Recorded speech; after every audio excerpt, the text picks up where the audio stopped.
Hello everyone and welcome back.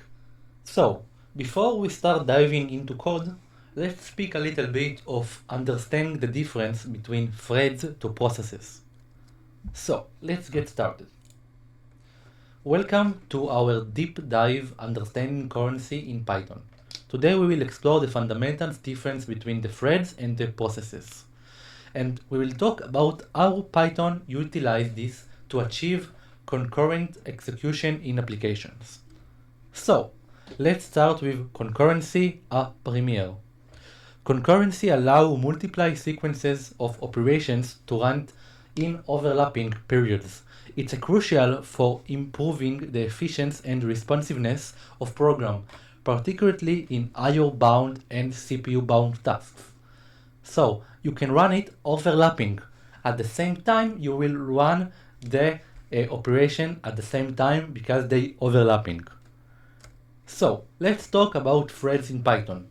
Threads are the smallest unit of execution that share the same memory space within a process. They are lightweight and ideal for tasks that require concurrent execution without the need of separate memory spaces. Use cases, for example, handling multiple connection in the network server. So, I will repeat it. They are the smallest option for execution unit at the same time that can share the memory space, and they are lightweight.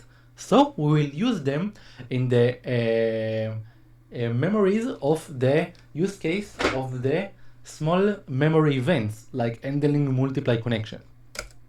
So let's talk about the global interpreter lock and in the letters of GIL. Threads in Python are subject to the GIL, which means only one thread can execute Python bytecode at a time. This can limit performance gains in the CPU-bound task, but is less of an issue for the IO-bound tasks. So I also add a code example. In the code example, we can see we import thread from threading library, and then we start the thread that the target is my task. My task is a simple function. It's only print executing my thread. And then we create the object of the thread, we start the thread, and then we do join. But don't worry, I will explain the start and the join in the later sessions. So let's talk a little bit on the processes in Python. Processes run independently from each other with their own memory space. I will repeat, they run independently, not like the threads. They are more heavyweight than the threads, but are not limited by the GIL, making them suitable for CPU intensive tasks. Use cases, performing complexes calculation across multiple CPU cores. So threads are lightweight and go to the I/O, and processors are more heavyweight and go to the CPU tasks. So, multiprocessing in Python. The multiprocessing modules allow for the creation of the processes that you can run it paralleling. So, let's see some code example. We import the process from the multiprocess, then we create an instance of process. It's the same syntax. We do target equal to my process tasks.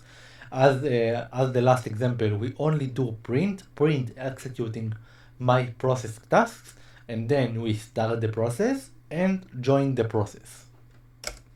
So, let's talk about threads as processes. Threads are shared memory space, and processes are independent memory space.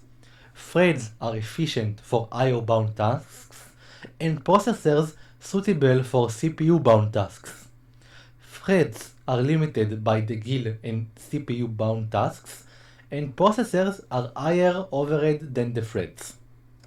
So, to conclusion, understanding the difference between threads and processors are their appropriate use cases is vital for writing efficient concurrent Python programs.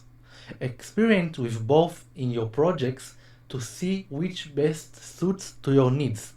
So, you will not want to use processes if you want to do a lightweight tasks. If you want to do a lightweight tasks, you will need to use threads.